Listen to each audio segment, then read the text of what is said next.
Hey everybody, welcome tonight. Thank you so much for being here. Some of you, it's about 9 p.m. Eastern. I know that's where I am at, so I can tell it's really dark behind me. Some of us are also in the middle of in the Midwest, so it's kind of getting there. And then I know that Tyler at the bottom of the screen is out there in California right now, so it's about 6 p.m. So wherever you're at, even if you're across the world, thank you for joining us tonight. We really appreciate it. So we're going to give you a little introduction, and then we're going to get started. We have a lot to cover today. But to get started with us, my name is James Roper, and I have these two lovely fellows below me. I'm going to let them introduce themselves. But first, I'll click over to Chandler Bolt, and he'll tell you a couple things.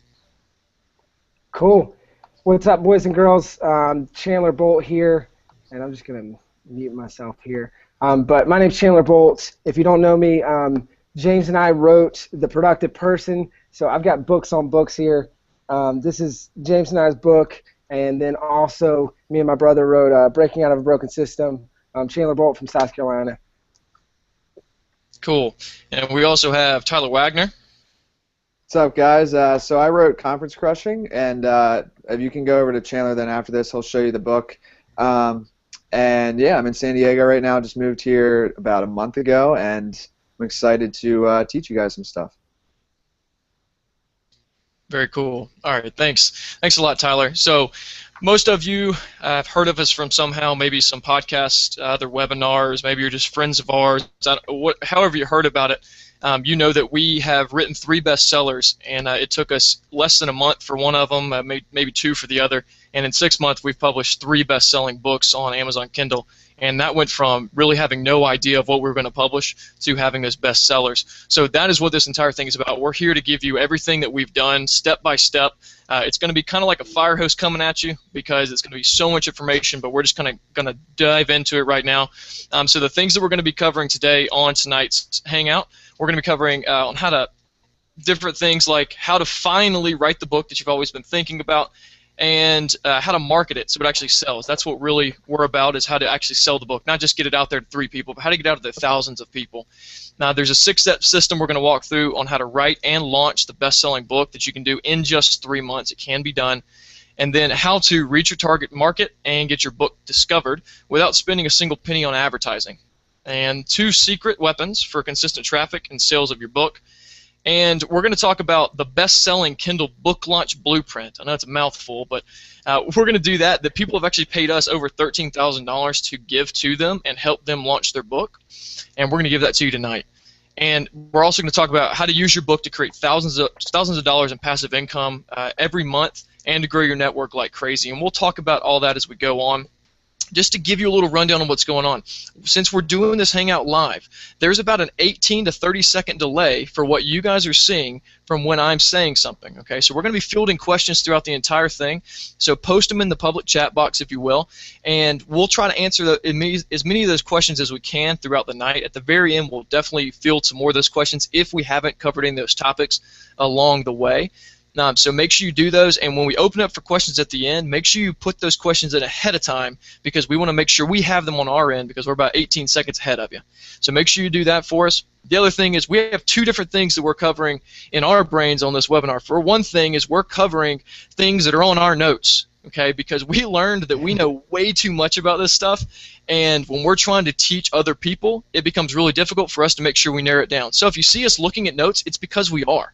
We have some things that we want to make sure that we guide you through and we give you specific notes. But the real value is not going to come from just those notes. That's kind of what you can write down. The real value is going to come from the stories and the interactions that we're going to have with each other because this is totally like a fireside chat. We definitely want to go into this and let you know all the experience, but also all the action steps that you can take if you're looking to write a book and publish it to Kindle.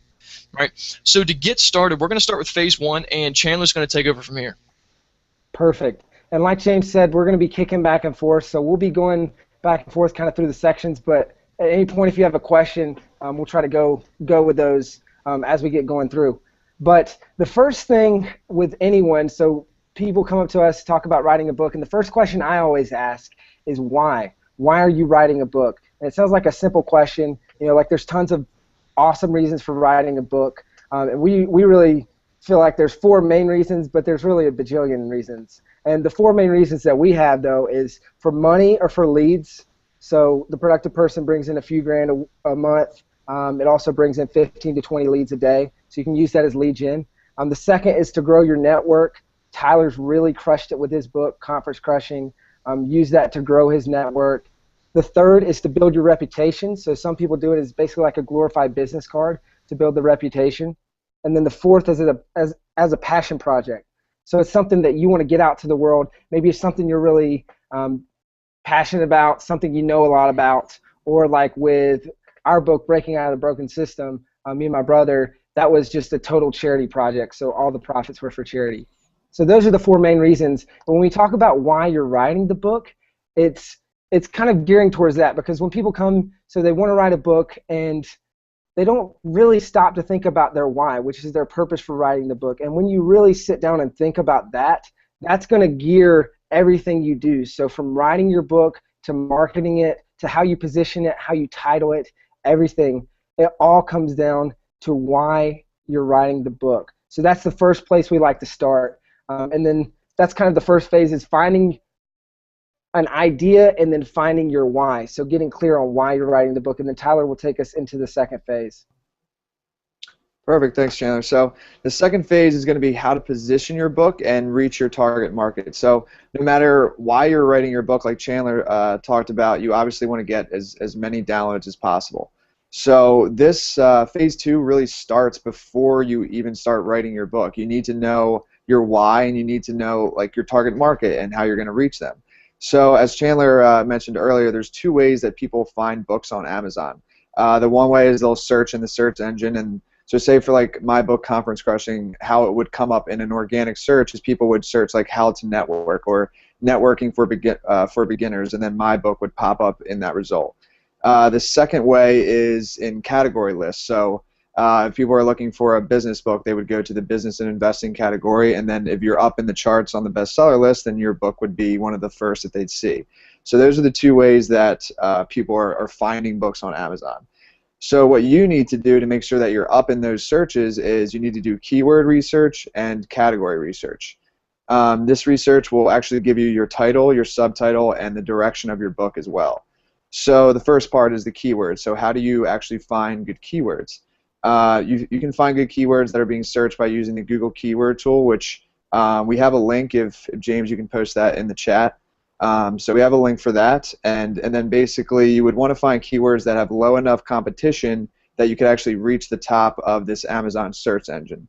And with the Productive Person that James and Chandler put together, they really did an amazing job at this. So I'll let Chandler just briefly speak about how the Productive Person did with keywords. Cool.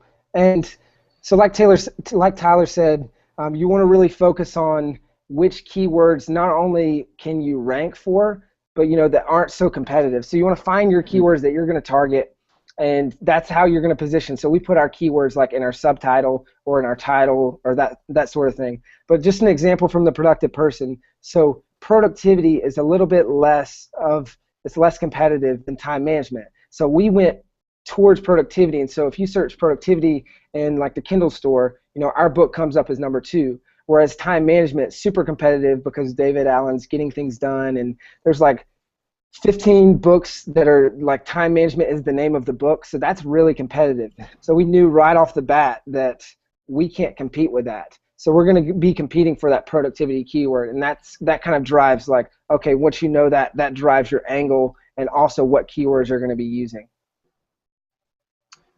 Perfect. So yeah, and then the next part is how to find these good categories, and then a strategy that we've used with all 3 of our books, which is called cross-categorization.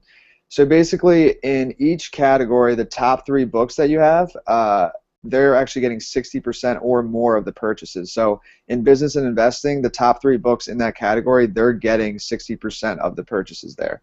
And then after that, you have the top 10 books. They're getting around 30%. And then all the other books beyond that, they're just fighting for scraps. So you really want to be in top 10, but really top 3 ideally. So yeah, to go back to the cross-categorization and why it's so important, basically with the Productive Person in my book, Conference Crushing, what we did is, I believe the Productive Person's in business and investing, and then it's also in a self-help or time management, but you want them to be in 2 separate categories so that you can maximize your reach. And this is a mistake that 99% of authors actually make, and it cuts their reach in half. So, as you can tell, that's not what you want. So you wouldn't pick two subcategories underneath business and investing. You would want to pick a subcategory under self-help and a subcategory under business investing, and then you're maximizing your reach and getting as many eyes as possible. So as a general rule, to like check in on the competition level for these categories, if any of the top 3 books are ranked 2,000 or worse in the Kindle store, that is a pretty good category to get into. If all top 3 books are inside the top 1,000, then that's a pretty competitive category, and your chances of hitting number 1 in those type of categories are a little bit less likely. And to see how many downloads per day a book is actually getting, we use the KDP calculator, which, James, if you can put a link in there again for this one too, and that'll actually show you. I believe you put in the rank, and it'll show you what that rank, what that book is actually getting per day, how many downloads. And this is really important, especially during your launch week. So if you have 2 categories picked out in the beginning for your book, you don't know what other people are putting books out there, so it could get more competitive by the time you launch it. So you need to be checking up on this as you go, and you can always change your categories after you put it up there as well. So make sure you're picking categories that are not extremely competitive, so your chances of becoming number 1 are more likely. And then the next part, it's back to you, Chandler, for the next phase. Yeah. Cool. And before Chandler takes off on that, we've had questions on this before, so I want to clarify this. 2 things that Tyler was just talking about. One was the KDP calculator. This is a tool. We didn't create this. It's just a website if you go to it.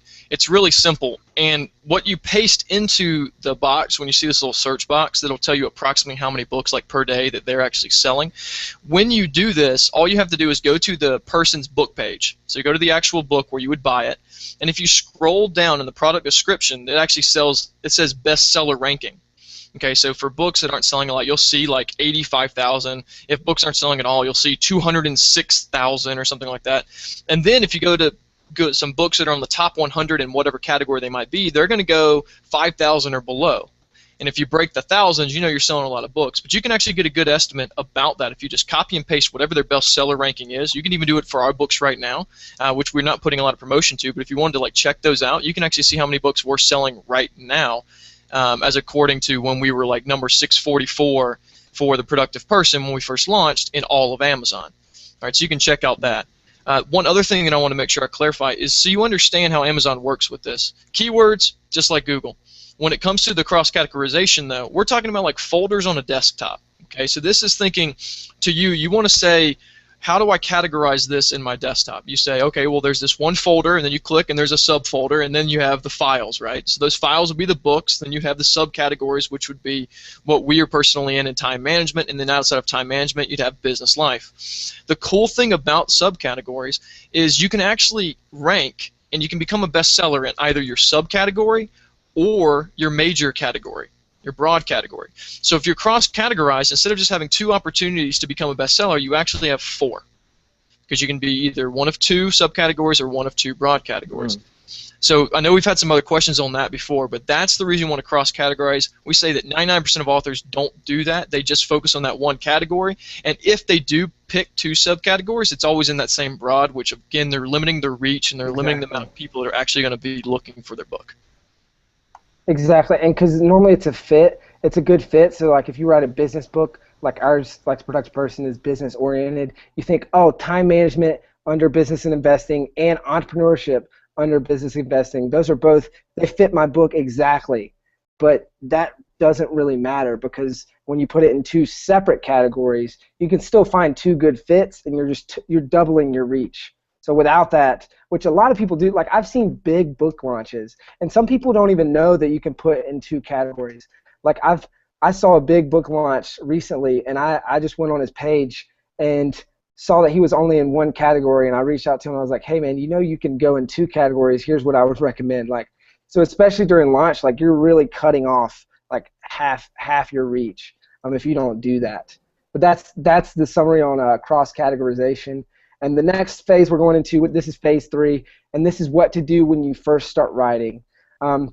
So the method that we use, it's pretty simple, and honestly it's something that probably your high school teacher, your high school English teacher told you, and if you were anything like me, you said, I don't care. That sounds stupid. Like, that takes time. I'm just going to start writing. But basically, the concept is, so you start with a mind map, and this is where you take a piece of paper and you just write out all your ideas, every single thing you can think of regarding that topic. Then you go down, you drill down, you go down to an outline, and you outline those things out. So you can do this on the big level, on macro level, like with your book, but then you can also do this for individual chapters, and you outline, you organize your thoughts, and then you write. So we use a couple different strategies. Like with a productive person, we like to write in 4 to 6 hour time blocks. So a lot of people like to do 1 hour a day, 1,000 words a day. With Breaking Out of a Broken System, we wrote that whole book in a week. So that was kind of like just a crazy Adderall-filled week of writing, and we just wrote like crazy. And that's what, especially that tactic comes really in handy when you're doing that, because you're basically, we would do 12 minutes of mind mapping, 12 minutes of outlining, and then an hour and a half of writing. And so every 2 hours we were cranking out a chapter. And obviously we went back and edited, we went back and made it a lot better afterwards. But especially when you're just getting thoughts on paper, those are the big strategies that we used, and that's what most people use. But it's kind of up to you which one you want to use. But really, when we were talking about the why, so going back to the first point, when you get clear on your why, it makes these writing strategies so much easier. If you don't know your why, then it really doesn't matter what writing strategy you use. It's not going to be effective because you're still not clear on why you're writing and the direction you're headed. So once you do this pre-research and get clear on that, then you can really get in there and start writing. It becomes a lot easier. That's most of that, but before we move on to the next section, section 4, I wanted to give you guys some hot tips.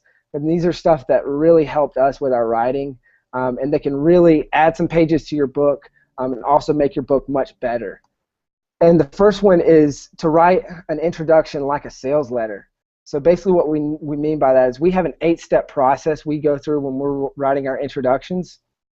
And I'm going to go over it with you, and then I'll tell you why it's effective and why you should use it. So step number 1 is identify the problem that you're solving, so the problem you're solving with the book. Provide the solution. So obviously in this case the solution is you and your book.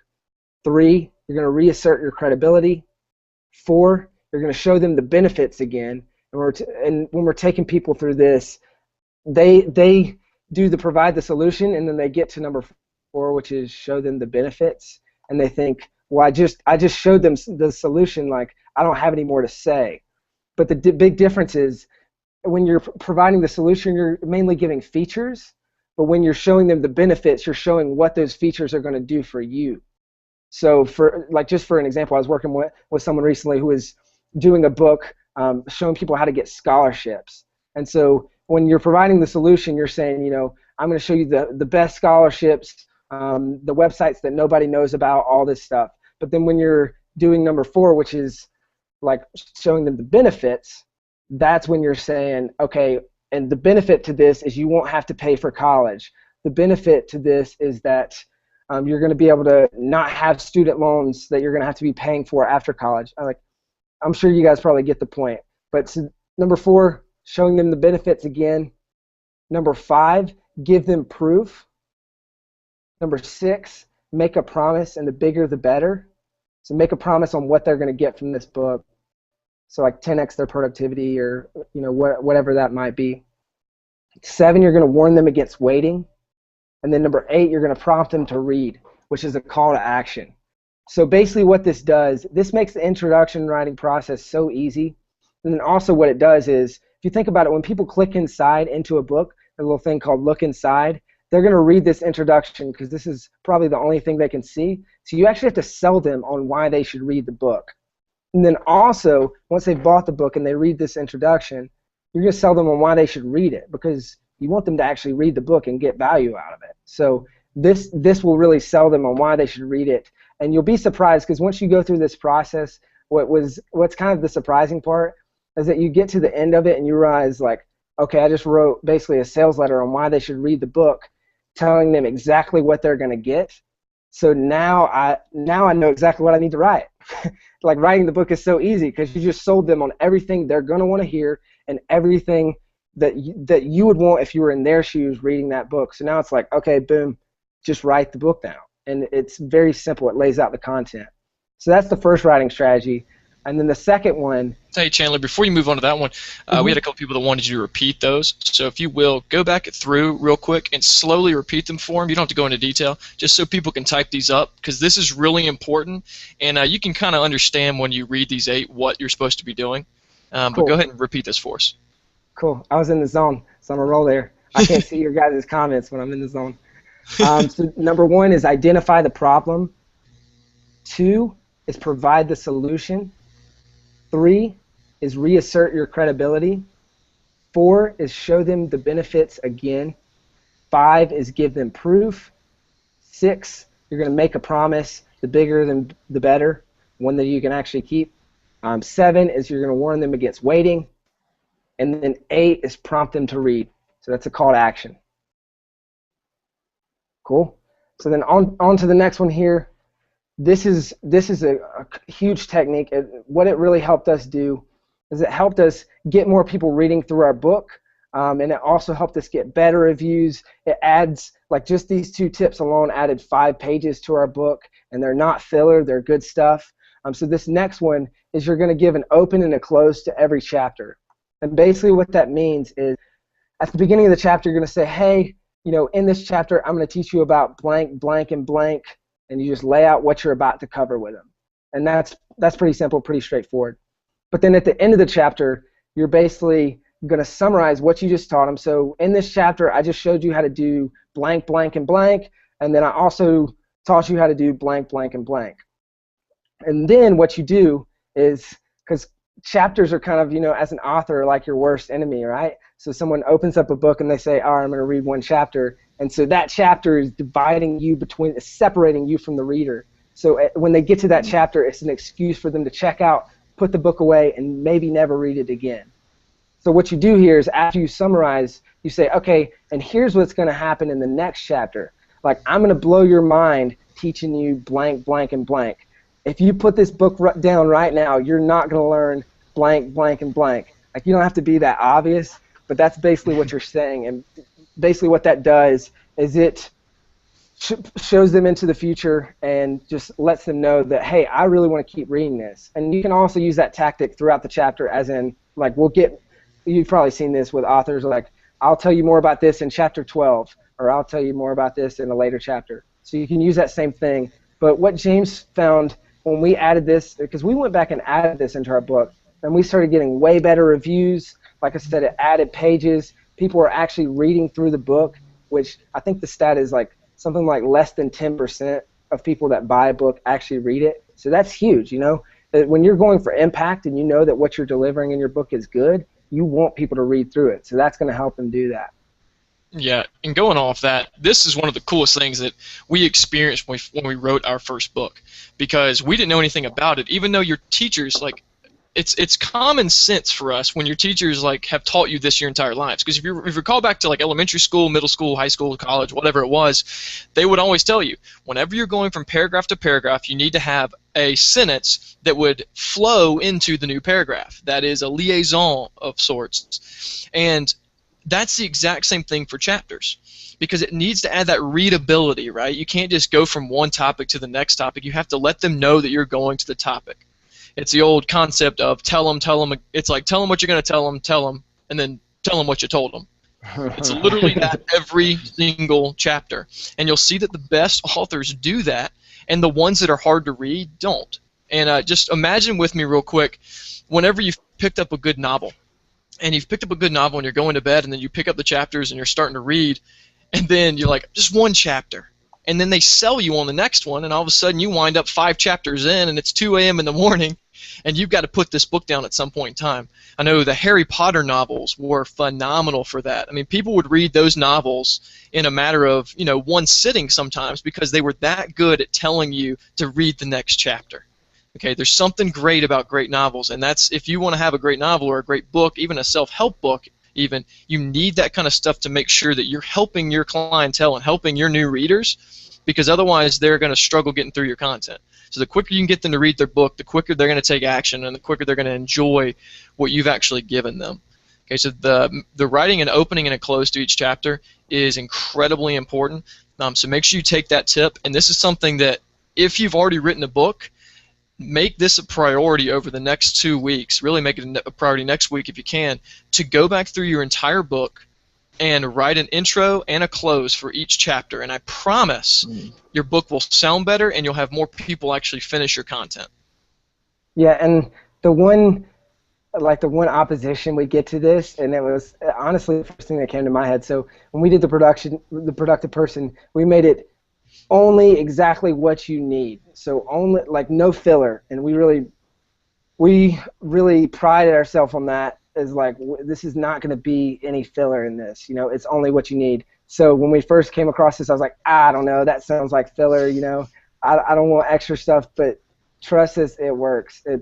People get more out of the book and they love it because it's almost reaffirming in their mind, like, okay, I just taught you this. Like, oh yeah, you did just teach me that. So they perceive more value out of the book.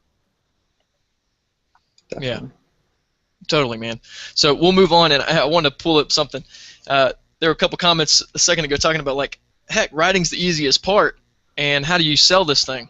So this whole thing that we're going through is actually sales already when you think about it. And we're about to really dive into the sales part right here, and when we talk about this next chapter, which is editing, this next phase, which is like editing and going through the actual process of putting together a book that's going to help sell your readers on something.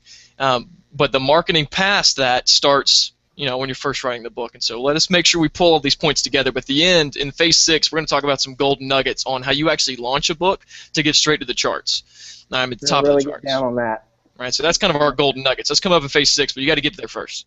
But an important note there is, hopefully you didn't skip over the first, like the second section we just went through, which is positioning your book.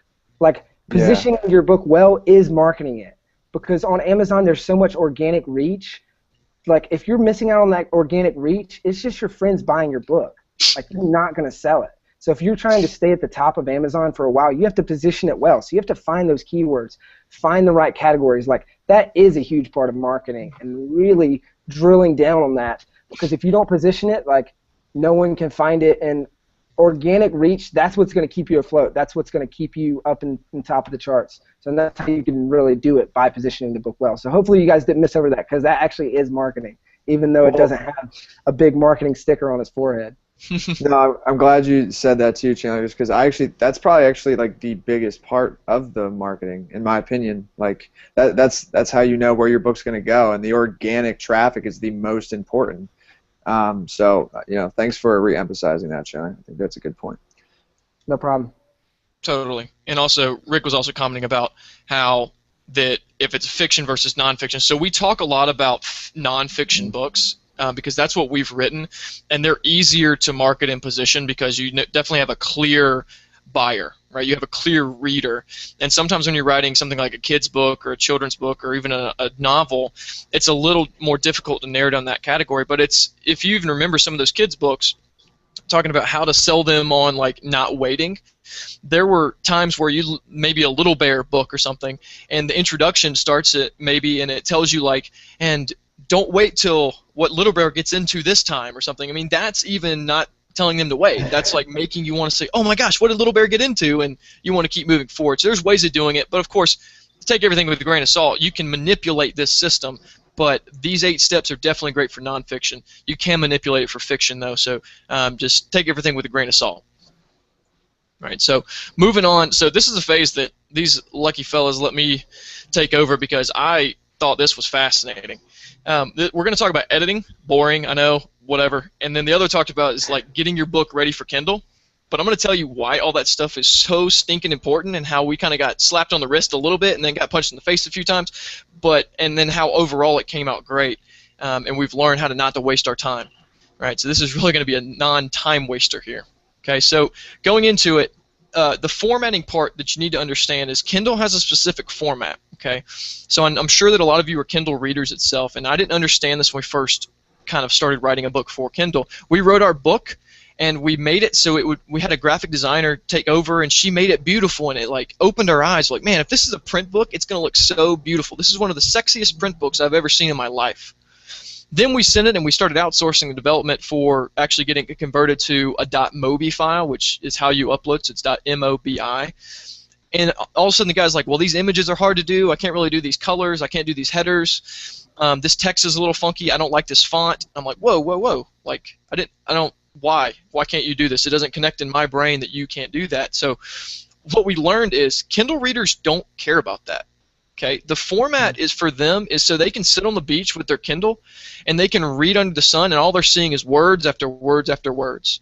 It's like they want a novel of some sort where they can just flip through it page by page, getting word after word. Sometimes you can have graphics and images that'll pop up, but realistically, they want to have words. Okay, so when you're publishing a book for Kindle, don't worry so much about the design elements. Just get it to where it looks good. It can be in Arial or Times New Roman, and just deliver the content to them because that's really what Kindle readers want. When you're publishing a print book, you can do it a little bit differently. Get a designer to work with you, and they can make it as beautiful as you want, right? It's cool with Kindle because you can use a lot of hyperlinks. Pictures are good, like I said, Kindle readers really love text. The other thing about designing your book for Kindle is you've got to really think about the cover. Now, you should do this no matter what kind of book design you're doing, but you've got to design a winning cover. So imagine this. Imagine you're on social media. We'll just use Facebook. I'm sure you guys are all on there. And when you see all those banner ads on the side, why would you ever look to the side? It's because of the image. It's because of something catches your eye that's different from what you're used to seeing. It's the same thing with Kindle. If you've got a reader that's going to, they're searching something, they search productivity, and they see hundreds of books that they can just scroll endlessly and finding books on productivity, why would they click ours? It's because of our Kindle, it's because of our eye-catching book cover. Okay, because it's a winning book cover. There's some elements to this. You just want to make sure it stands out from whatever Amazon's look is, so don't make it white. Make sure it's some kind of vibrant color. Make sure the title is very readable for nonfiction books. For fiction books, it's a little bit different.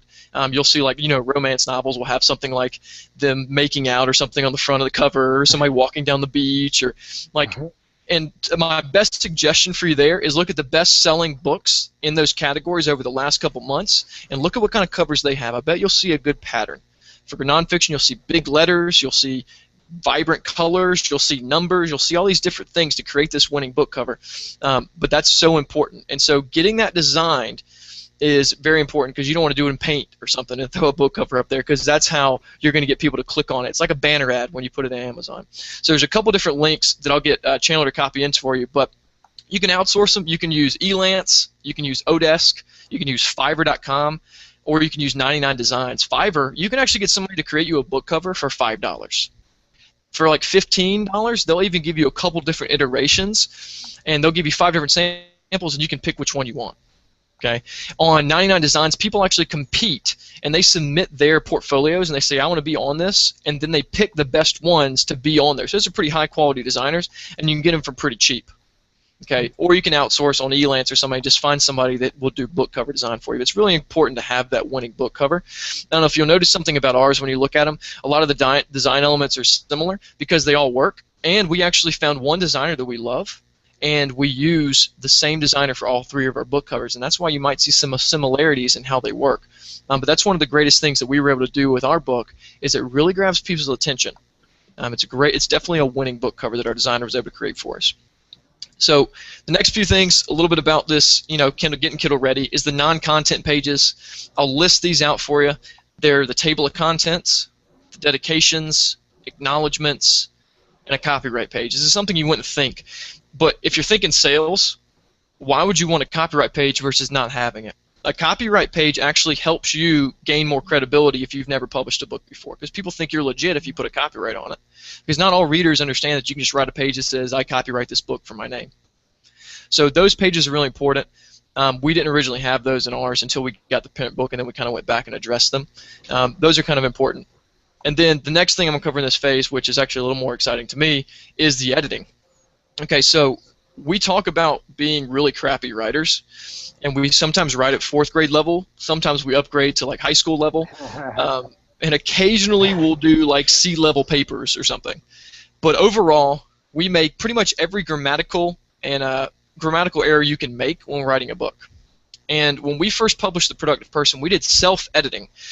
And by self-editing, I mean Chandler and I read through it about twice, did everything we could to make sure there's no commas in it, and it read well, and we said, all right, that's good to go, and we published it. Okay.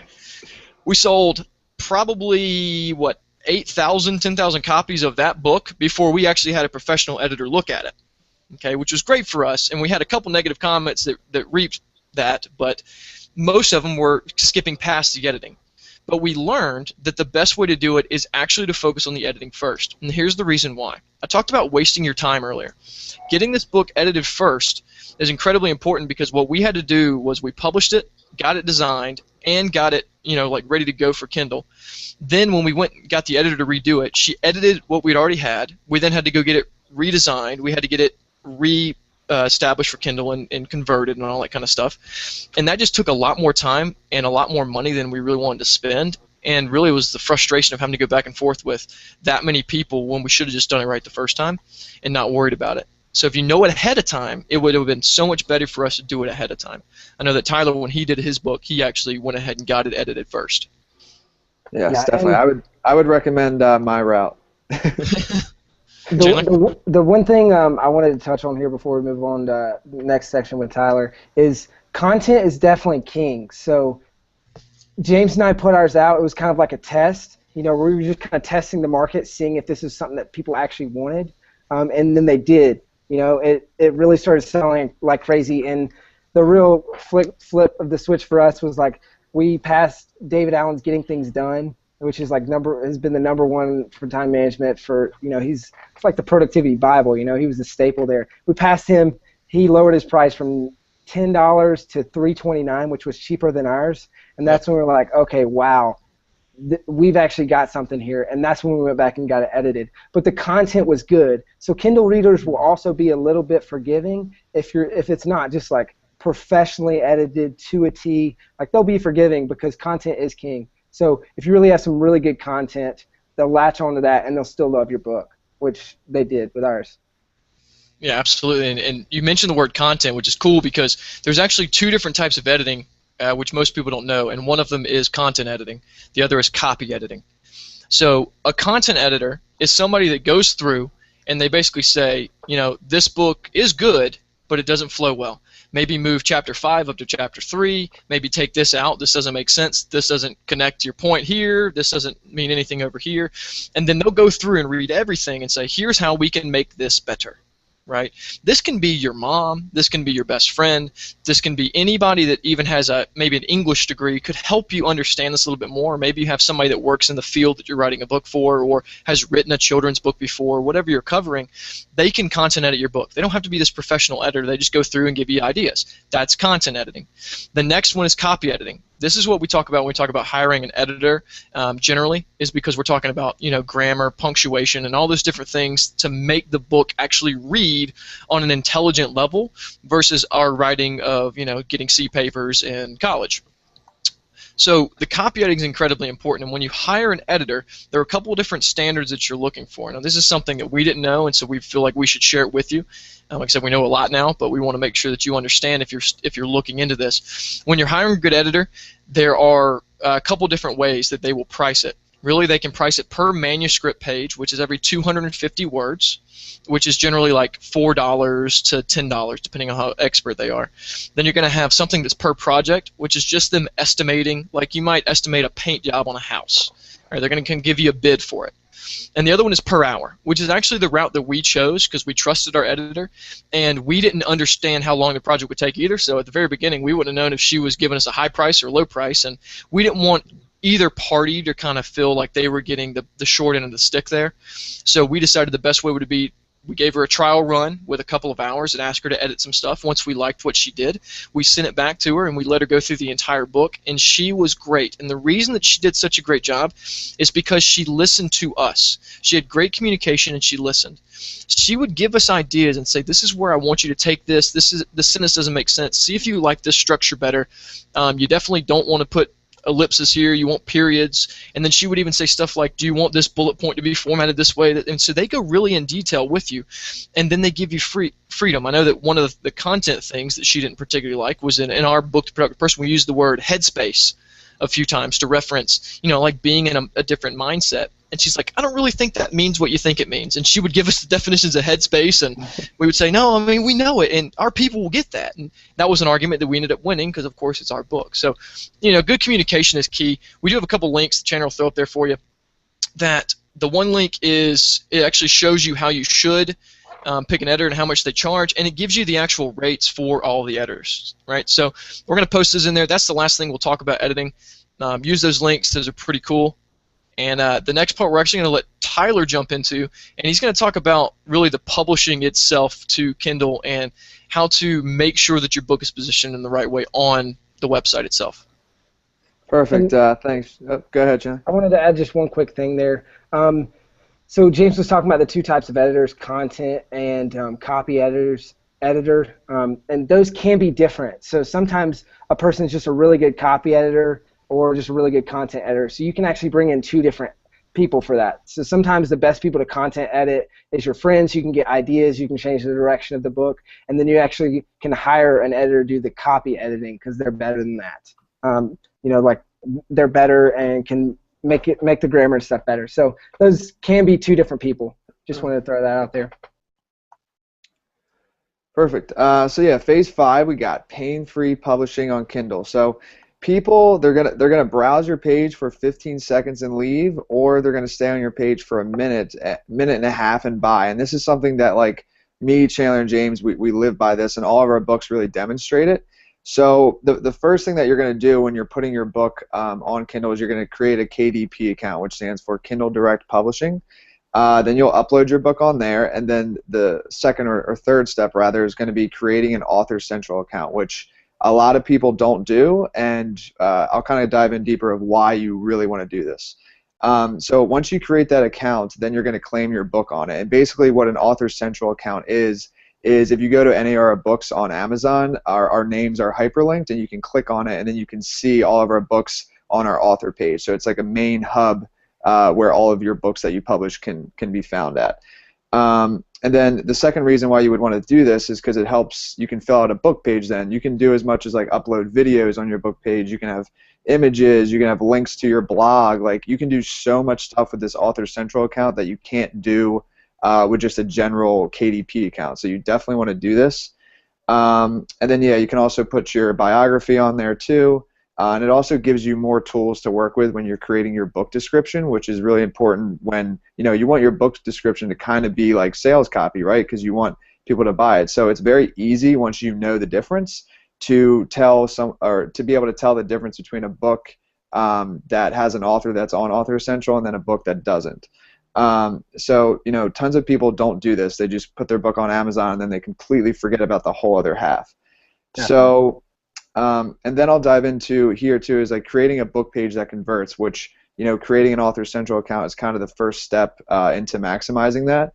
So you need a good book cover that James and Chandler, I think they both spoke about it. So like people say don't judge a book by its cover, but I mean, let's be honest. Like that's, I mean, we're human. We sometimes we judge things by its cover. That's just the way it is. So, say you create this book and it has all this amazing content, and then the cover looks terrible. I mean, that's just such a shame because I'm probably not going to open that book because you just don't know. You can just tell by the cover. You just have this assumption kind of that like, if they really took that little time to prepare a good cover, their content's probably not that good. So we really take, and we have one designer that does this for us, but after going on Elance and all those sites, you end up, you go through some good times, bad times, and then you find that one designer that's amazing, and that's what we found. So we've used her for all 3 of them, and that definitely has helped our book convert and up our sales a lot.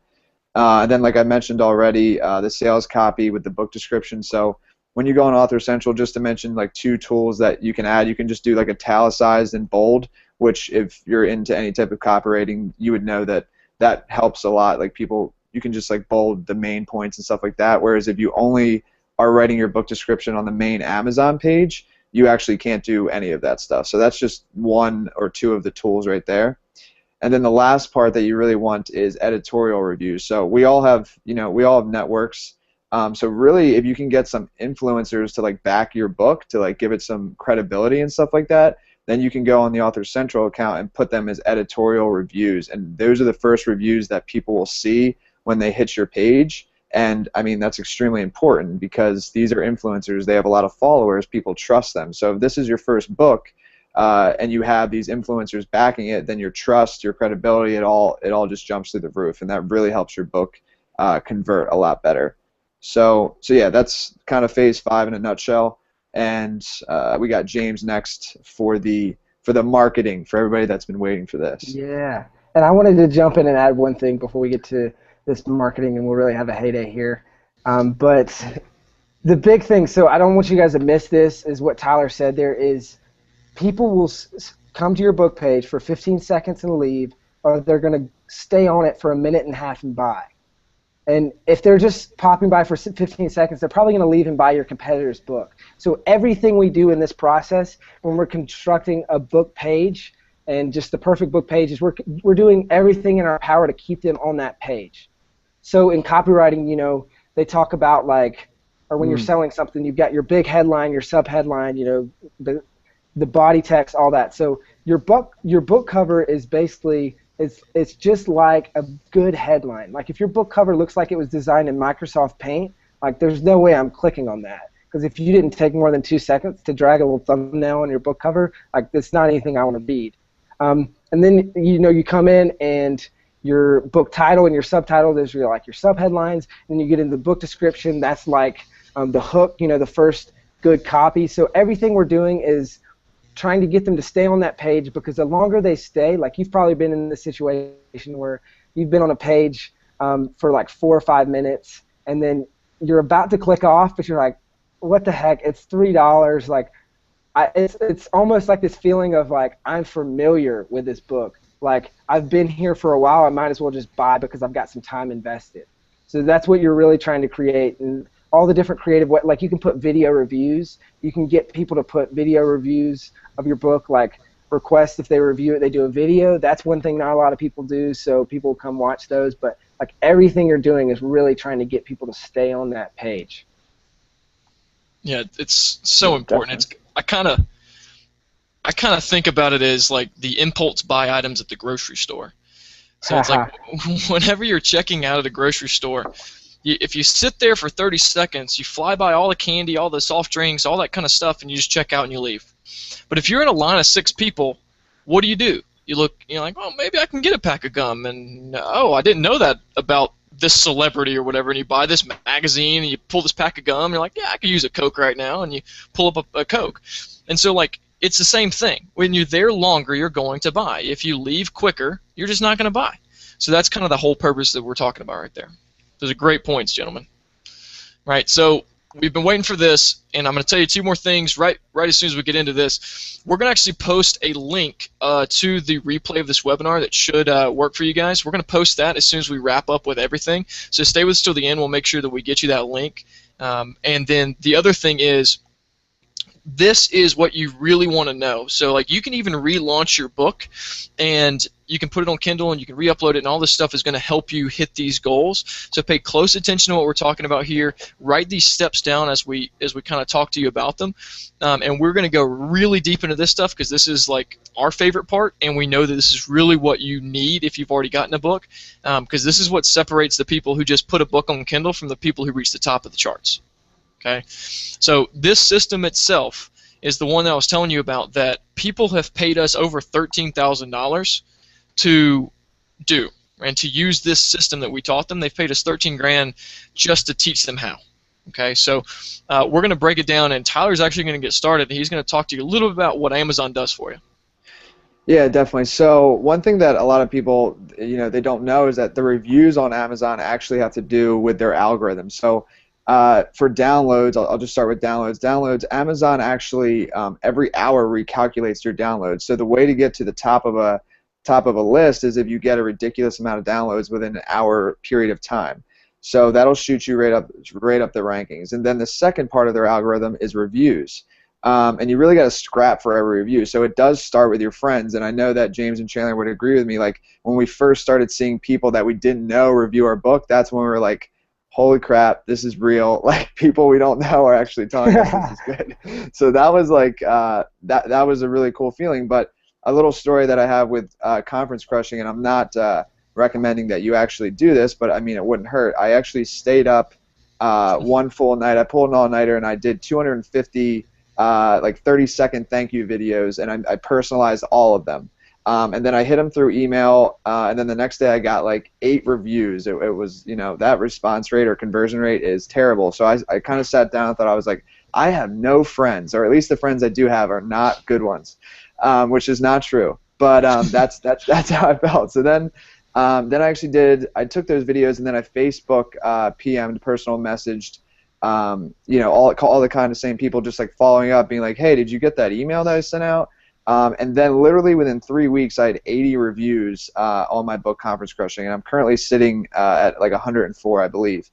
And once that happened, that's when my book, like, it just kept it going, because after I launched it, like, it was getting, I think with my launch, I did like 3,700 downloads within 2 days, 2 or 3 days or something like that.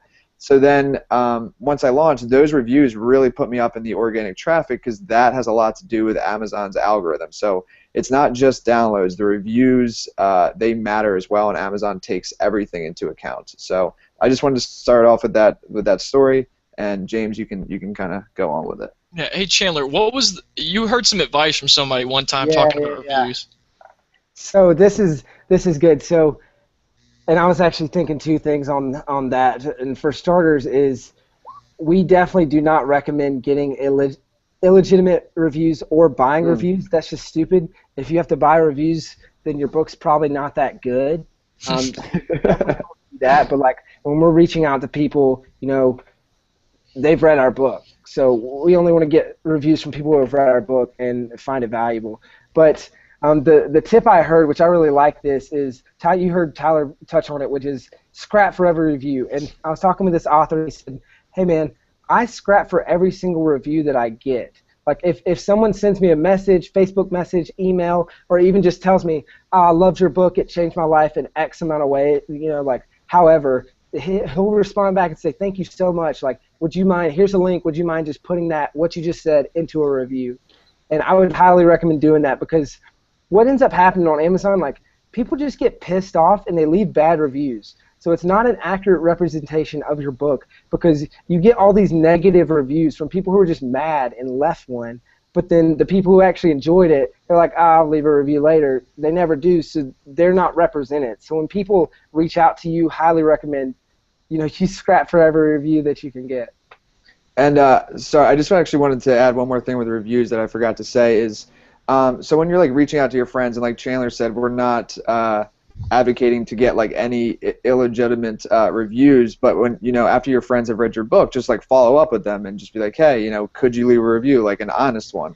So one thing that I did when I first reached out, before actually even doing these videos, I was asking for reviews, and I kept getting all these objections, kind of like, not that they didn't want to leave a review, but they were like, oh, I just don't have that much time, like I want my review to be really good. And the thing is, on Amazon, you can actually edit your reviews after you put them on your book. So then I thought, I was just like, I keep getting all these objections, like, you know, just leave me a review, like what the heck. So then what I did after I found out that you can edit your reviews is I just said to them, look, you can just put great book, give me a 4 or 5 star rating, whatever you see fit, and then afterwards you can edit it. So I just gave them kind of like, I handled their objection, just like in sales, like you learn objection handling. So once I handled that, then I noticed, and I said that in my personalized videos, that's what I think also made a huge difference, because it kind of just took the weight off their shoulders. They didn't think like, oh, I need to write this huge like novel review. It was just like, no. So, you know, probably on the back of some of my reviews, I have a couple that just say awesome book, exclamation point. And hey, that works for me because it's still in Amazon's algorithm and it's still a 5-star review. So if you are reaching out to your friends, try that little tip, and I guarantee your conversion rate will go through the roof. So I just wanted to add that. Yeah, and on that point, and I know we'll keep going here, but people stress out on it because they want to leave you the perfect review, and that's what Tyler's doing. You know, you're basically taking that away from by letting them know they can edit it later. So there really are, you know, he said, I got a lot of bad friends, just kidding. Like, they really are being a good friend because they're like, they want to write you just the best review ever. But the truth is, unless they write one early or one that really picks some traction, like that really gets a lot of upvotes and is on the front page, unless they do that, then their review isn't going to be seen that much anyway. Because think about it, like, when's the last time you went to the 3rd page of reviews or whatever? So you're kind of playing a numbers game, and you can let them know that it's like, the average is what really matters, because when you're scrolling over a book in the book, like in the Kindle ecosystem, you're like, I like the cover, I like the title, I like the subtitle, let me scroll over it, see what the reviews are, and if that number is good and you see a couple good comments, then you're like, all right, cool, I'm diving in, and that's when you can really start just reeling them in. So you're kind of playing a numbers game there, and just let people know they can always edit, because they want to write you just the best review ever, but a lot of times when they do that, it's just like, it's so biased that it's not even a good one. Like, Tyler's an amazing guy. He's the best person I've ever met. This book totally changed my life in one day. Like, just they go off. It's like, no, I want like an honest review, not about me, but about my book. Chandler, that was actually an honest review. I don't know about that. That's cool. And if you look at our books, I think all of them have over 100. I think Product Person is like 136 or so right now, and we'll keep growing gradually. But the launch is the most important, because once you get that good average, that's where you stick. Right. So we'll move on a little bit. Next thing. Use this or don't use this, but we'll tell you why it's important, is to launch just a pre-release list. Like, sign up for MailChimp or Aweber or something. Have them host a little landing page for you. And when you're starting to write your book, let people know, like, hey, I'm going to give away my book for free at the very beginning when I publish it. And if you're interested in this book, put your email here. This is the only way that you're going to make sure that you know when this book is free. I mean, you'll advertise it to your social media and all this other stuff too, but that's the only way they're guaranteed to hear about it, right? We only had like 124 people on our list, but what happened was when we actually launched our book, we had 100 for free, which I'll tell you about. We had 124 people in the first like 2 days or something of a promotion that wanted our book, and that's enough to give you that bump, because most people don't do that at all. Most people throw it up there, they launch it, they put it on a free promotion, they say, all right, Amazon will take over, which is not the case. But it doesn't take very much for you to bump up the charts by just having a couple people download your book a day. So this is the process that we figured out. It is the easiest, it saves you the most money, it's the quickest, and it's really the best way to get your book to the top of the charts. Okay, so I'm going to go step by step here and go into a little bit of depth. So the first thing is you've got to sign up for KDP Select. Okay, so let me explain. KDP Select will only allow you to publish your digital book on Amazon Kindle. Okay, why? Some people argue that, well, I want to put it on these other websites. I want to put it on Apple Store, and I want to put it on Barnes & Noble. And I can tell you that if you're trying to get to the top of the charts, you want to take a rifled approach. Right? If you only have people coming, everywhere they're coming from, going to one place to download your book, all of the downloads you're getting are going to that one particular store. If, for any reason, you're putting it on Barnes & Noble and stuff, you're starting to do the shotgun approach, which is like spreading out everything. And when you've got that many things everywhere and they're leeching all over the place, you're not going to be at the top of charts of any place. It's kind of like the jack of all trades, master of none approach. Right, so don't do that. Give KDP and give Amazon your rights. They're the biggest book publisher in the entire world, and they're the biggest online retailer in the entire world. Why would you not want to be a part of their system if you just had to give them up the rights, right? Now, this does mean you can't even publish it on your own website, but don't worry about that either. You just send them to Amazon, they'll buy it, you'll still make money off of it. And on top of that is that they actually will give your book away for these things called borrows. So if anybody's a part of the Amazon Prime program, they can borrow your book, and what happens is at the end of every month, Amazon pulls all this money together, and whatever little percentage you have of that, you get paid per book. Sometimes it's a little bit less than you normally make, but not much, and those are also sales you would have never gotten in the first place, or sometimes it's even more, depending on how much your book is actually priced at. A lot of times it is more, and that's something that when you go through the process, you're going to want to check that, like enable borrowing, because it's getting your book in more people's hands, and you end up getting paid from it, which not a lot of people know, but you do get paid for borrows. Mm-hmm. Totally. Right, so here's the process. So sign up for KDP Select. The next thing you're going to do is you're going to launch a free promotion for 5 days. KDP allows you in any 90 days, because you kind of have to give them 3 months, is when you enroll. For 90 days, you get 5 free promotional days to any way you want to use them, or you can do this thing called a Kindle Countdown deal, but we're not going to get into that. So the 5 free days, you want to launch it for not just 5, but you want to do 4.5 free days. Okay, so let me tell you why. You're going to put for 5 free days on the promo, and at the half day in America is where because Amazon is in Pacific time, so right around lunchtime for Pacific is when you want to actually change your book from being free. You want to cancel the promotion and then set your price to 99 cents. What this does is it takes a few hours for Amazon to translate your book being no longer promoted and now being 99 cents. So like they'll charge you immediately, like people will start getting charged, but they'll still be advertising in the free chart and the paid chart. And as a lot of people don't understand, those are two completely separate charts. When you go to the bestsellers, there is literally a tab that you can click that says top 100 free and top 100 like that are for sale. Okay, so those are two different charts. So you can climb to the top of the free charts really easily, and then you switch over to paid, and it kind of gives you that little boost to kind of start climbing the charts on the paid, right?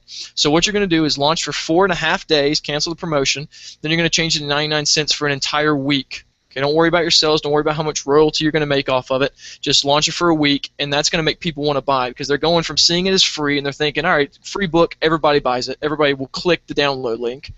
We had 5,300 people or so download our thing in a 3.5 day promotion, and I can tell you that, 3% of those people probably read the book when they first got it. I have tons of books that I got for free that I never read, but it doesn't matter. You don't care about that right now. You just want them to at least click and download your book. So once it's 99 cents, they're going to continue to show that. They're like, well, this has tons of great reviews. It's new on Amazon. I'm selling it for 99 cents. You know they're going to raise the price.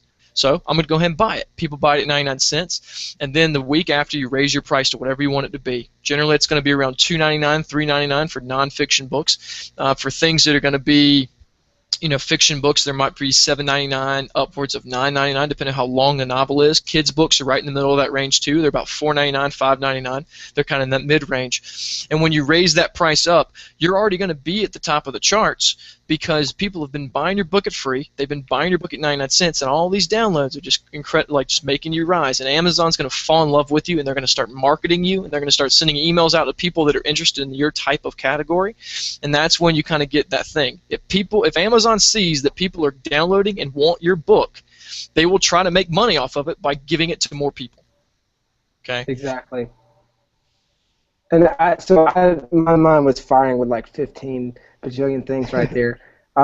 But for starters, what I wanted to talk about is like, so why you're doing that free promo, and some people think like, oh, free, like I want to make money on this book. Not only so you're really going for that 3-hour time period when you switch over from free to paid, where yours still shows up in all the top of the charts, but it's 99 cents. So people will see it in the top of the charts, especially if you've done a good job. You're in the top of the charts. You're getting a lot of eyeballs on your page and seeing your book. So they'll see it as 99 cents, and then 99 cents is basically free, so they just click buy.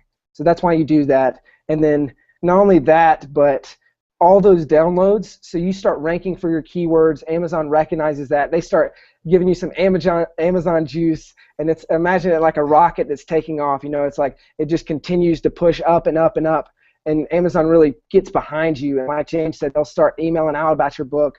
They'll you'll start ranking for your keywords. Your reviews start coming in. You give your friends time to get reviews, like all that good stuff. But then also on top of that, he said end it in the middle of the day. So a lot of people just let their promo run out naturally, and that's really stupid because it ends at midnight in Pacific. So that's 3 in the morning on the East Coast. It's like, who's buying books at 3 in the morning? You want to end that promo when people are actually buying your books. And then another thing on that is we recommend that once you crack the top 100, if you do, because it's hard to crack the top 100 in all of the free store, but if you do, then you stop the promotion that day because you've got enough traffic. You're really going, so stop the promo, switch it over to paid. And so the way you can do that, like we advertised ours as a 2-day promo, then we realized like, oh, we're getting really close, we're going to extend it, and we can get more downloads and get higher up in the charts, which that's great because people are happy we're extending it and we're giving the book away more for free. But I talked to a guy today who he runs a big podcast and had a big launch doing this similar way. He actually marketed and advertised his book. It was going to be free for 5 days. So now that I'm telling this, he was number 35 in all of the free store. I was like, You're doing great, man. I would end this promo. And he was like, well, there's only one problem. I advertised it through Friday. So now he actually has to keep it till Friday. I mean, obviously, because he needs to keep his word. So that can really screw you, because if you get high up, then now you can't do that. And so that's a huge point there. And, you know, end it once you crack the top 100 and switch it over. So moving on, a few more of our tactics we use, and for this Kindle Launch Blueprint, and I know we're going over just a little bit here, but this is some good stuff we're getting into, so hopefully you guys are enjoying it.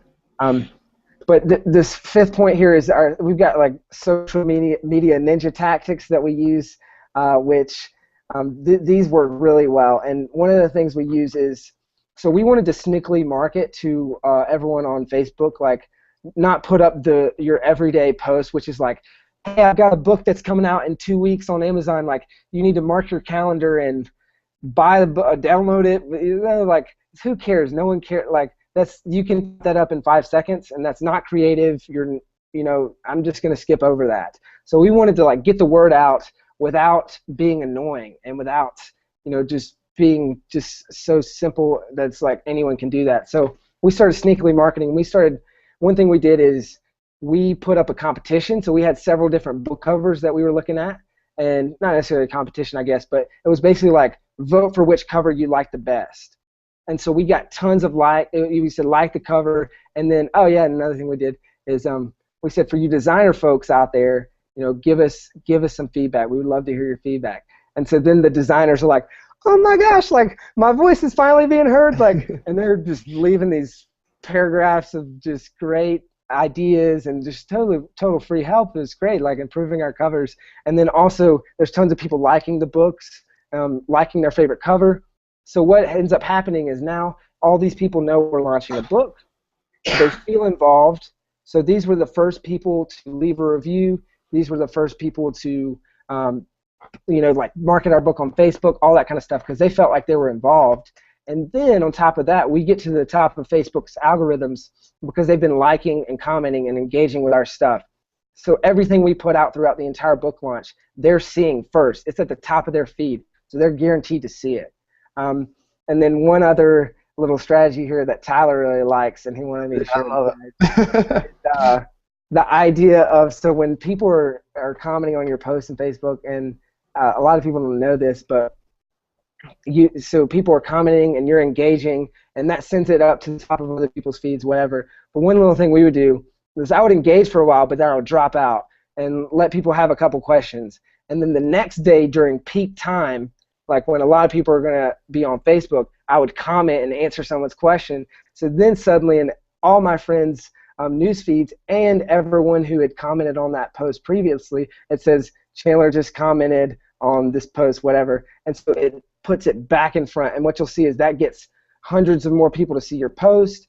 Maybe they're seeing it for a second time, so it's like, oh, like I didn't get his book, but now I'm going to. Or like, they see your post again, and it's back in front of them, and you can really use that to keep driving people back. And you'll notice, like when you comment on there, you'll notice the likes will start rolling in because people are seeing your page, and so it's just more exposure. Yeah, and another thing on that is when you actually do launch the book for free promo, all you have to do is find all those posts, and you just post a link to your free promo in that, and so everybody that's commented or liked it is going to get a notification unless they've unsubscribed from that particular conversation. Which they did not. Cool. Awesome. So on to the next one, and that's a great one. But this next one is for lead capture, and this is how we basically use our books to drive leads, and not just leads, but way more than everyone else on Kindle. So if you're a Kindle reader, you probably notice like a lot of times in the beginning of a book, people will put like a call to action or like a, hey, here's some free stuff, just put your email in, whatever. What's happening there is it's kind of being like with Google AdWords or with Facebook, like there's banner blindness. So Kindle readers that read a lot of books, they see those all the time, and they're like, so like people are offering like a PDF or a checklist or whatever, and Kindle readers, they see it and they're like, it automatically devalues whatever you're offering, and they're like, I don't want a PDF, like I'm reading a book right now, why would I want a PDF? And then also it's like Yeah, checklist, same deal. I'm reading a book, like why would I want another checklist? So we really tested a lot of things with our lead captures, and what we found is that audio and video consistently convert way better than anything else, and especially audio. So we made the switch, and we tested a lot of different stuff. And we made the switch to audio, and that converts way more. That consistently converts at 50 to 70%, usually around 70% of people who buy our book actually opt in, and we get their emails. But then on some books, that converts over 100%. And you say, how can it convert over 100%? So what we do is we put it as the first page, and if you look at our book, you'll see this is the first page where they can actually click to opt in without reading the book. So some people will say that cannibalizes sales. We would say that's definitely not the case, because they get our audiobook, then they'll probably buy the book. And a lot of people, so I don't know if you guys have heard of this thing called WhisperSync. Amazon uses it where you can read on your Kindle, then you can listen to the audiobook, and it'll pick up exactly where you were, and then you can go back to your Kindle, and you can go back and forth. So if they download the audiobook from us, they can't do that. So some people will download it and then buy it, because we also sell it. So another advantage of having an audiobook. And so some people, like, we still sell audiobooks like crazy, but that's what we use. That's how we capture 70% of leads, and it works incredibly well. And I was talking with an author the other day about how, so he uses the typical PDF guide or whatever, and not only on just strict conversions, so people who buy your book, actually convert to the list, but when you go to the page, so we just use lead pages for our lead conversion, and when you go to the page, he says, I've been tweaking my lead pages, so the page that everyone's going after they click, I've been tweaking it for a while, and I'm finally up to 40% conversions.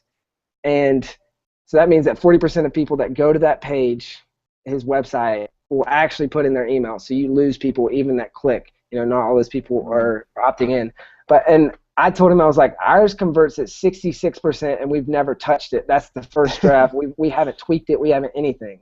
So not only do you convert high just from a pure numbers standpoint, but you convert high from the traffic. People actually want this stuff, and so we're getting conversions that no one else is, and this is how we use our books to drive leads for businesses, or you can now email those people and ask for reviews, like whatever your purpose is. But that lead is much more valuable than the book sale, because now we can be in contact with them.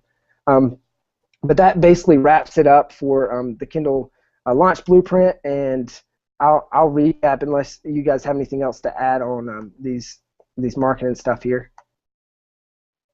No? Cool. So to go back through what we kind of went through tonight, we went through the 6 phases of what we do to write and market a book. Number 1 is finding a book idea and getting clear on your why. Number 2 is how to position your book so that it reaches your target market. Phase 3 was what to do when you first start writing, how to get the ball rolling. Then we got into phase 4, the fun stuff, which was editing and getting your book Kindle ready. Then phase 5, which is pain-free publishing on Kindle. That's when we talked about crafting a really good book page that's going to convert and keep people on there for a minute and a half or longer. And then phase 6 was our bestseller book launch blueprint, and that's like the heart of the marketing. And so basically what we just showed you guys is it's the system that we used to launch these 3 books over the last 6 months. It's something we've tweaked and perfected and really gotten it good. And since then, basically, people were kind of bombarding us, so they saw we did all these best-selling books, and they're like, how did you do that? Can you teach me how to write a book? Can you teach me how to market my book? Can I pay you to market my book? Like all these different things. So we've been kind of like head down in this space, just really learning, marketing people's books, just using everything we're doing to feed back in and make the system better and better and better. And basically, we're at the point where we finally want to open it up to other people. So what we're going to be doing is over the next 3 months, we're going to be taking a small group of people through exactly what we do. We're going to be showing them how to go from no book idea, or maybe you just have a book idea. We're going to take you from that to Kindle on 3 months. It's going to be super hands-on, where we're literally taking people by the hand and showing them exactly how to do it, and it's going to be really hands-on. But it's going to be obviously doing that is going to take up a lot of our time. So we're making it application only. If it's something you're interested in, we'll be posting the link for the application here in just a little bit, and you can apply, but it's going to take a lot of time because it's going to be super hands-on. So we only want to be working with the best people who are serious about this and who want to get a book on Kindle. So if that's you, if that's something you're interested in, just click the application link. We'll be putting it up in just a second, and then you can fill out the application. And basically the program starts beginning of July, and we'll be letting you know in the next 2 to 3 weeks if once we've got a lot of the applications in, if you've been accepted, and then we'll move forward, and we're going to change a lot of people's lives with these books. So if that's something you're interested, click the application. You can fill it out. We're going to keep going with a little bit of Q&A, but we'll post a link in the chat box here, and we'll keep going with some questions. I know we got just a little bit behind on some of your guys' questions, but we'll keep going with Q&A and should have the application link there. So you guys want to look at some of these questions. And guys, if you put in a question like in the very beginning and we didn't get to it, just repost that. We're going to try to be scrolling down through here. Yeah, and also I'm going to pull up this the replay link in a second, so give me one moment and that'll become in the chat. Cool. Great. All right. Let's look at some of these questions. On social media, did you guys already have a large following, or is this just friends? Great question. We didn't really have a large following at the time, so this was a lot of just friends, which is great because you can use these tactics no matter how big your following is, and you can put stuff out there. And I mean, if you have a big following, great, but just by using all these things, and okay, yeah, just thought of one more thing. So if you have a co-author, that's great, like with me and James. So I would tag him in all my posts so his friends see it, he would put his, so that kind of doubles your reach a little bit. But it doesn't matter if you have a big audience. Yeah, totally. And this is one that I saw earlier and I wanted to get to. It's like, it says, how long did you hold down the #1 spot? And that was from Joe. Joe, that was a great question, man. We took over the #1 spot very quickly after we launched our book back in November, or the Productive Person book, and we held top 3 for like 6 months. I mean, we just recently have started, kind of like gradually slide down, because what's going to happen is you're going to start getting out of favor a little bit. That's why the best way to continue to market your books is write more books, because each book you launch would sell more books. But you got to think of it as like as an actual business there, where if you're not driving traffic to it, who else is going to buy it once you've got all the people that have already bought your book go through? Right, so we've already had pretty much everybody that's looking for it. They've seen our book so many times that, unless we're driving new people there, they're going to stop buying it a little bit more. So generally we kept it for a long time. As long as you write a good book, have all the things we've covered with the good keywords, have a good book cover, good descriptions, all that kind of stuff, that will take over, and it'll keep you high in Amazon. As long as you stay that top 3, you're going to collect 60% of the total revenues that are in that category. Yeah, definitely. And I just wanted to add on that too. So that actually, it happens with every book, and that's what's amazing about Amazon, that every 90 days you can do another promotion.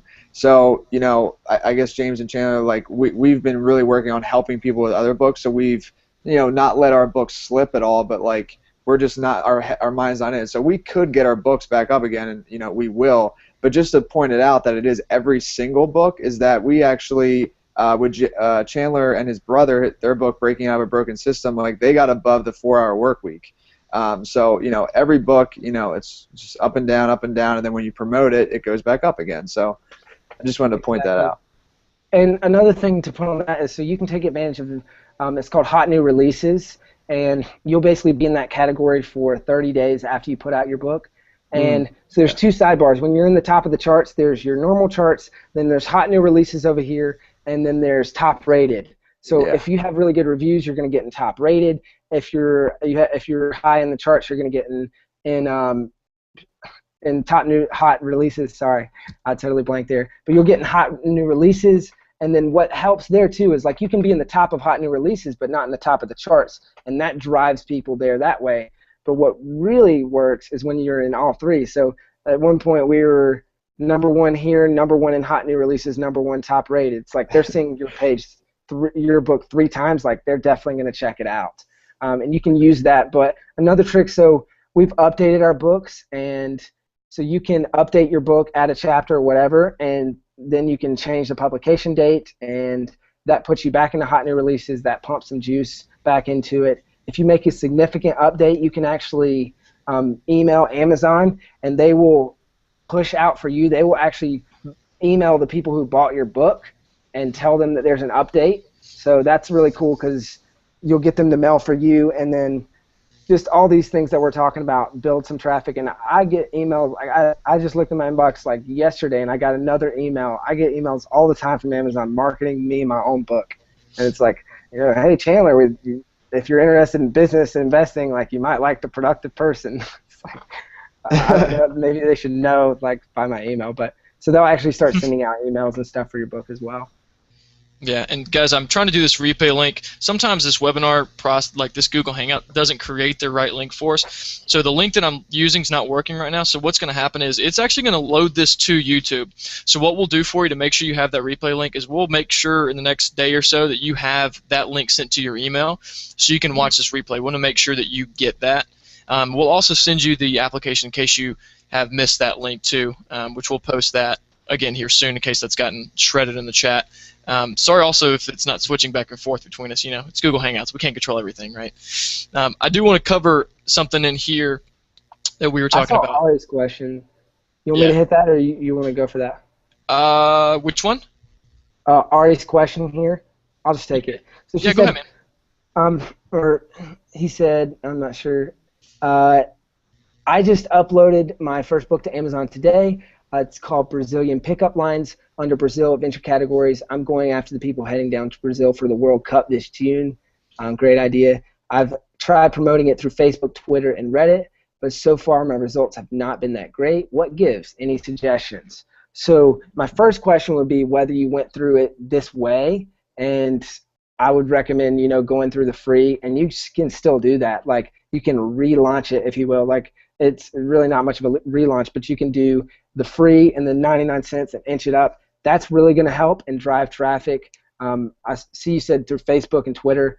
Reddit, especially use that if you do the free promo, because Redditors is kind of like a self-police community, so they're going to get pissed off if you go in there and try to just spam people with your book. But if you're offering it for free, and maybe there's a Brazil like FIFA World Cup subreddit, like, hey guys, no, you guys are going to Brazil. Here's a great book that'll help you with the ladies or whatever. Like they're gonna love that. So they'll upvote that like crazy. Like it's totally free for the next 2 days. They'll start downloading it. That'll really work well. Then another suggestion is I would look at keywords. So I'd go in this keyword tool, and Brazilian pickup lines.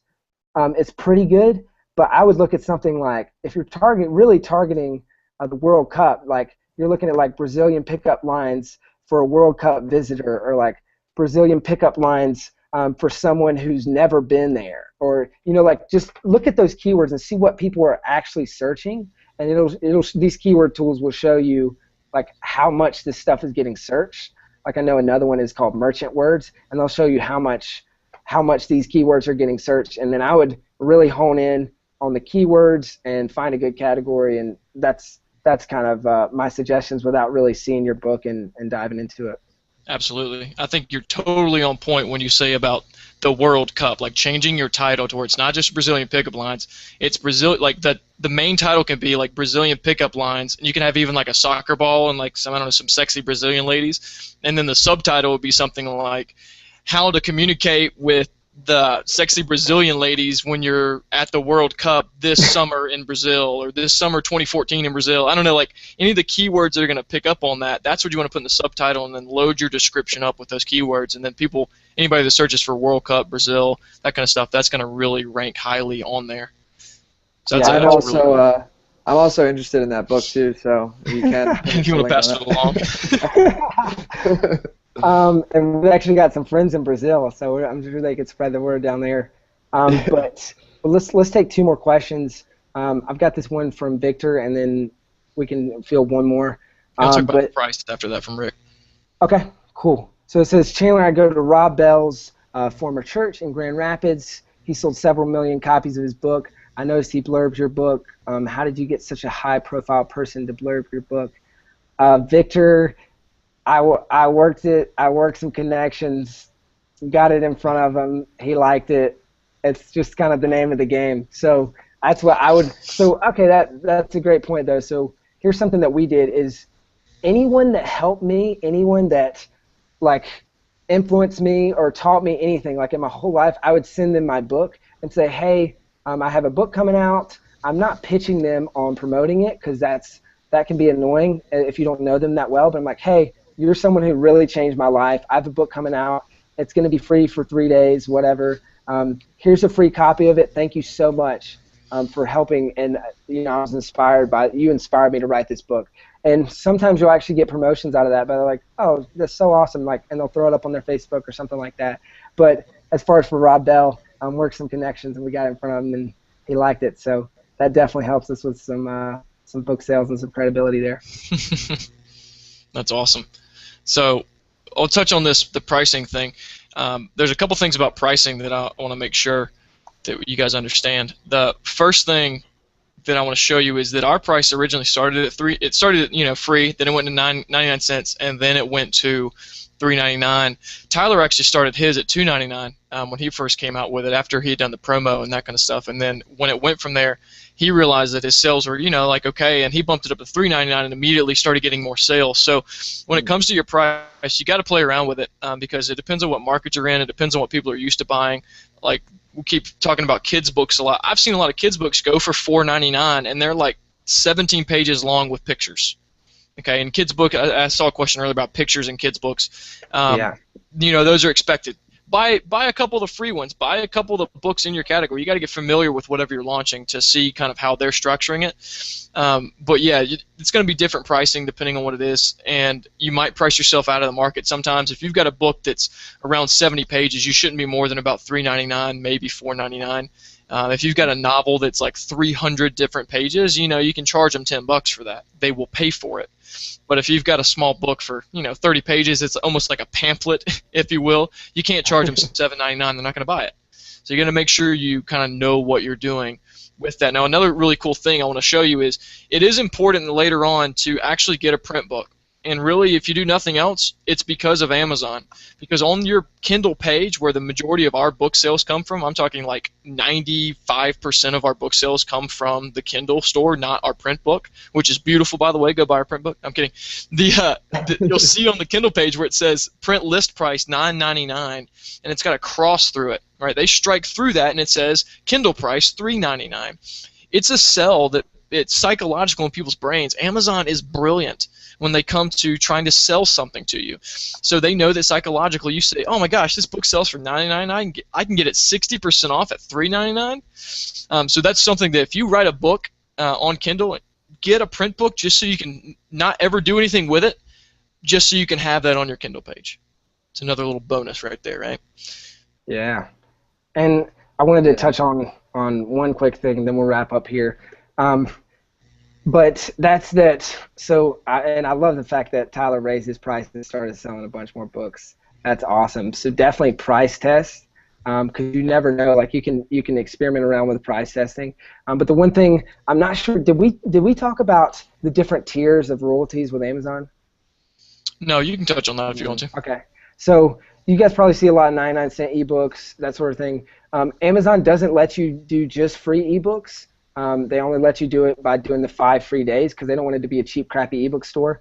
But one thing they do is if your book's 99 cents to $2.99, they give you a 35% royalty, and if your book's $2.99 and above, they give you a 70% royalty. So that's why you see a lot of $2.99 ebooks, because you're making over double the royalty just by having it at $2.99.